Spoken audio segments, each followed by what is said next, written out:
So here I am today, making this video recording for all of you, and here you are, listening to what I have to say. This video is called The Real Jered Fuller, narrated by yours truly. Just as an author sits at his computer or his typewriter, I have decidedly gone ahead and made this video recording for everyone to listen to. And if you wish, you may share this publicly among your friends. I know I'm taking a big risk here, but what the hell. I was born on Tuesday, July 8th, 1986 at 3:01 p.m. to Ramon Marie Sperry and Wayne Anthony Fuller at Memorial Healthcare in Owasso, Michigan.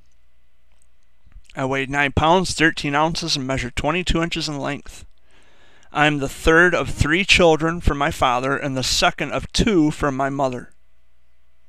I grew up in Saginaw County, mostly in a small town called Chesaning, which is located about 15 miles northeast of Owasso, about 50 miles northeast of Lansing, about 30 miles southwest of Saginaw, and about 90 miles northwest of Detroit.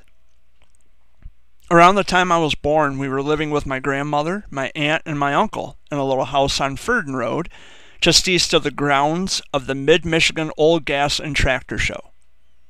Afterwards, we had moved into the upstairs apartment of a farmhouse on Chapin Road, before moving into the downstairs apartment later. Our landlords were Glenn and Cleo Williams, who owned a hardware store in Elsie, Michigan.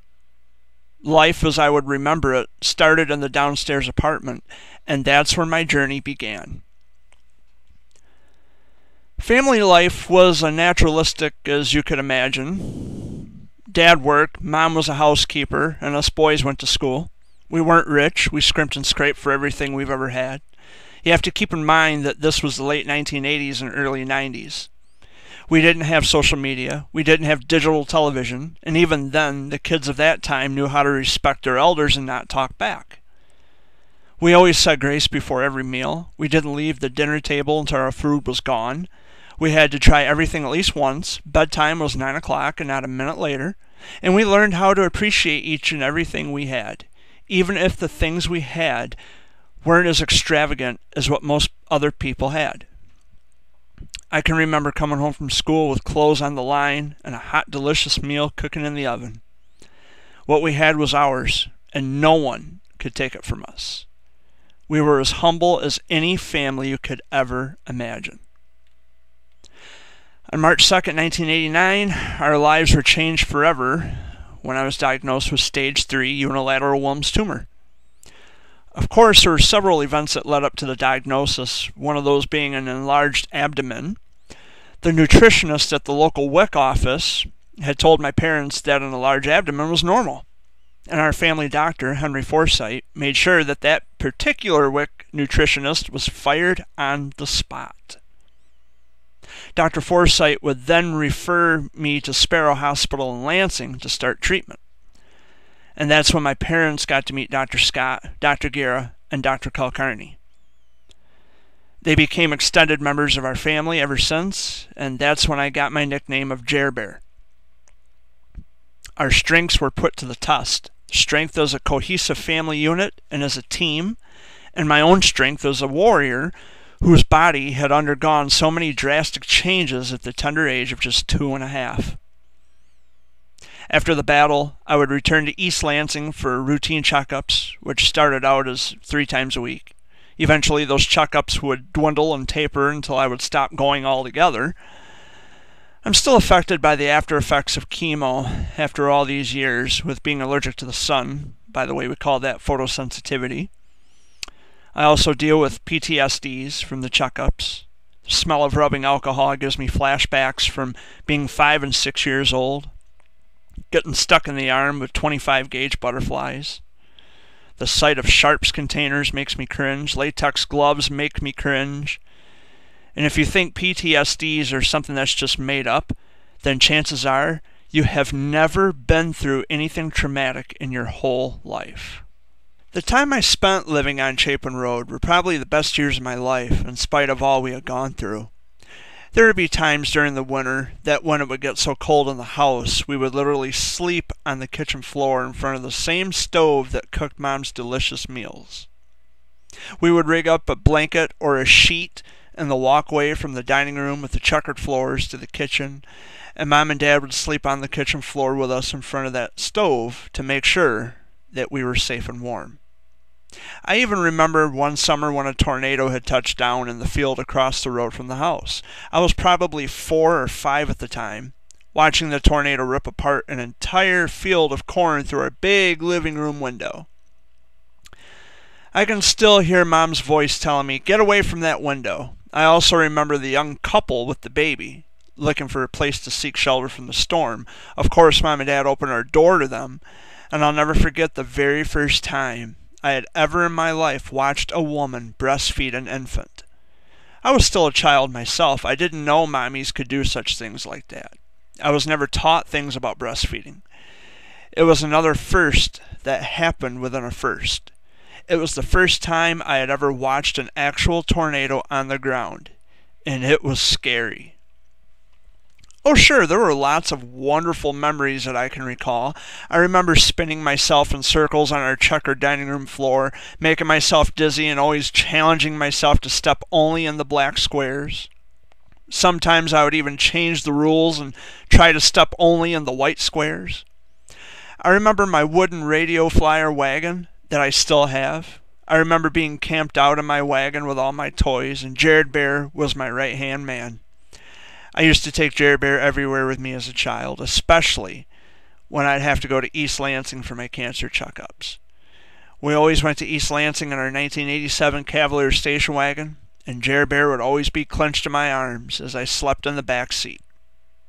I remember having a turntable on my dresser in my bedroom being next to the staircase.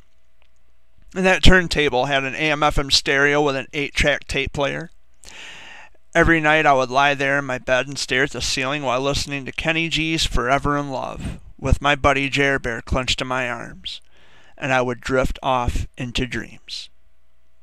I remember being woke up in the middle of the night by a thunderstorm, making a mad dash to Mom and Dad's room, and I would climb into bed between Mom and Dad. They would always say to me, "It's okay, buddy, Mommy and Daddy's here, go to sleep now." I remember watching my mother hang our wash out on the line, and I would always come running and crashing through the wet clothes. I remember our 3 cats, Bear, Fluff, and Stuff. I remember our dogs, Lucky, Corky, Fibber McGee, and Coco. I remember Dad recording me singing along with the Randy Travis song called "It's Just a Matter of Time." I remember the grocery bags of popcorn that my brother Jay would prepare for all of us, drenched in melted butter fresh from the stovetop, and we would watch the TGIF lineup on ABC. I remember the time that my mom had me all cleaned up and ready for school, and I dumped a box of Kix cereal all over myself in the utility room. I remember when my mom and dad were into the CB radios, and their handles were Mickey Mouse and Minnie Mouse. I bet if my brother Jay's listening to this right now, he would even remember the time when he cut the bottom out of Mom's brand new laundry basket and used it as a basketball hoop. One of the best times that I recall the most is when my dad was the Easter Bunny for my class, and I was the Easter Bunny's assistant. I remember a rotary phone that was on the wall between the front door and our big bay window. I remember the milkman from Superior Dairy. I remember so much from my childhood in that farmhouse. Our next downfall was when we had to move out of that house, and we had nowhere to go. For a short time, our 1987 Cavalier station wagon had become our home. Scared would be an understatement, but again, as a family and as a team, it strengthened us. I mean, eventually we would get back on our feet, but there's not a damn thing funny or acceptable about being homeless. School life wasn't the greatest for me, apart from the fact that I was an outcast from the rest of the kids. Much like life in general, I've always had my own style, my own walk, my own talk, my own wants and needs, desires and dreams, likes and dislikes.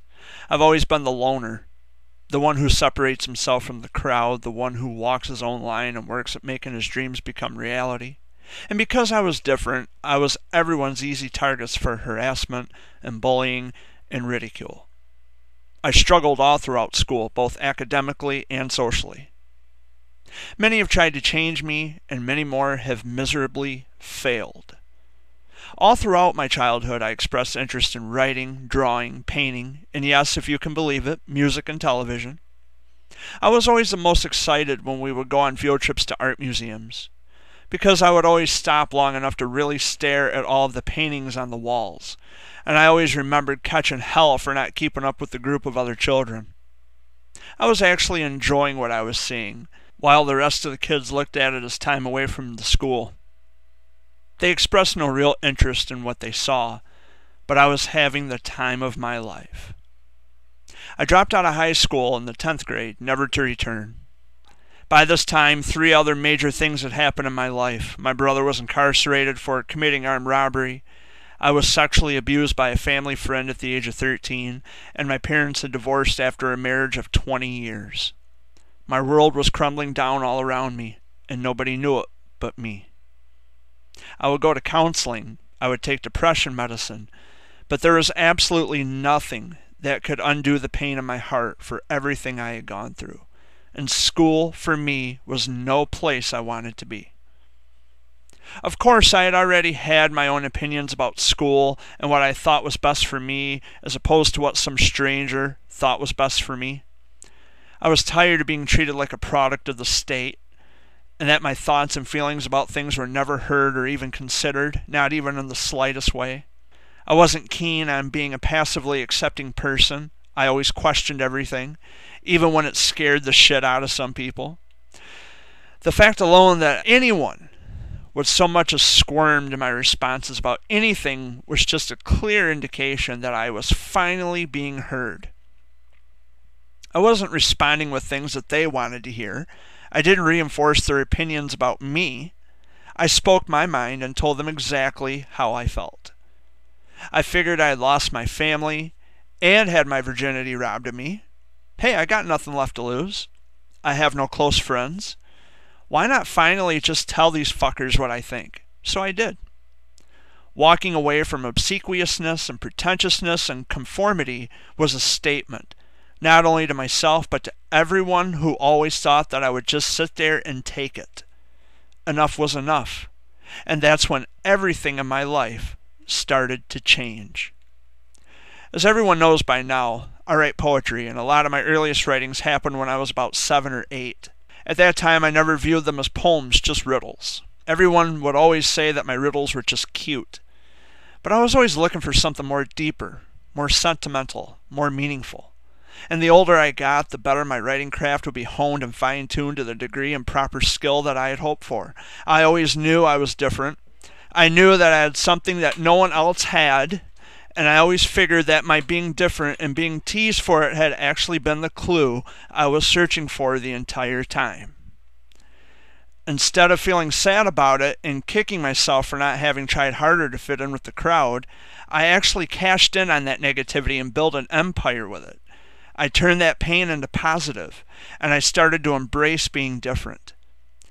The kids always teased me for being different, and the teachers were always trying to mold me into being something other than I was. They all tried to make me into being someone or something that I wasn't.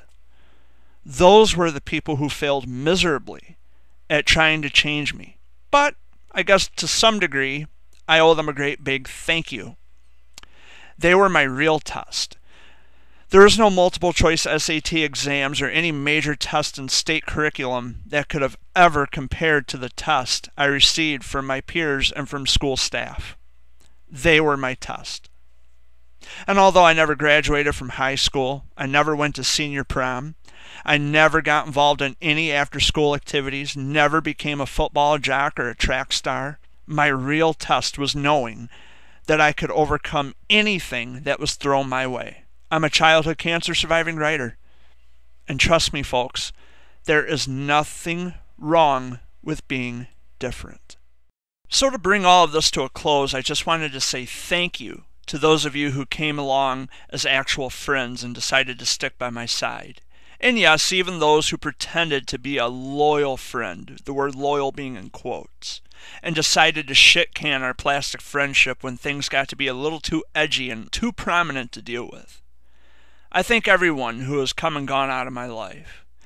My message to those who decided to walk away is simply this. We shared lots of laughter. I was there for you when you needed someone to talk to. And let us not forget all of the wonderful, positive things that I've done for you and yours. Your decision to walk away rests with you. You will have to face your own mortality later on. Maybe not right this second, maybe not tomorrow or next week or even years from now, but one day you will regret throwing away a person who was always loyal. There's always some bullshit reason why anyone walks out of your life. All I'm saying is that I hope it was worth it to you, because I'm the real deal, and you will never find a friend as loyal as me. It's your loss, and your actions always speak louder than your words.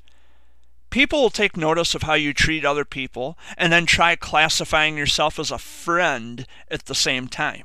We give labels to personalities like these, two of which immediately come to mind: fake and two-faced. I'm sure there are other words that could easily fit into that equation, but only a fake and two-faced friend would treat me or anyone the way you treat them. As for my real friends who stay by my side through thick and thin, I love you and I'm so happy that you're still in my life.